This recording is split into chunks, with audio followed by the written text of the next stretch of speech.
Government boys degree college کوہٹا میں حالیہ تبادلہ جات اور خالی پوسٹوں کے خلاف طلباء و طالبات سراپا احتجاج۔ وی وانٹ جسٹس، ہم نہیں مانتے ظلم کے ضابطے کے نعروں سے حویلی کی فضا گونج اٹھی۔ موجودہ تبادلہ جات کو کینسل اور لیکچرار فراہم کرنے کا مطالبہ۔ کشمیر ایکسپریس ڈیجیٹل کی رپورٹ کے مطابق گورنمنٹ بوائز ڈگری کالج کوہٹا میں حالیہ تبادلہ جات اور خالی پوسٹوں کے خلاف طلباء و طالبات نے احتجاجی مظاہرہ کیا۔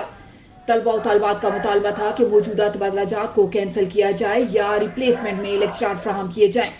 باقی تمام خالی پوسٹوں کو بھی مکمل کیا جائے تاکہ بچوں اور بچیوں کا تعلیمی حرج نہ ہو۔ بصورت دیگر احتجاج کا دائرہ کار وسیع پیمانے پر بڑھایا جائے گا۔ سٹاف پورا نہ ہونے کی وجہ سے ہماری تعلیمی سرگرمیاں بری طرح متاثر ہو رہی ہیں۔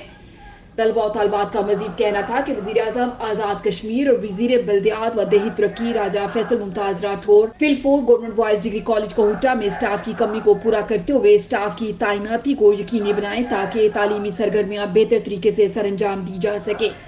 طلباء کا مزید کہنا تھا کہ حکومت آزاد کشمیر فوری طور پر کوہٹا ڈگری کالج میں سٹاف کی کمی کو پورا کرے۔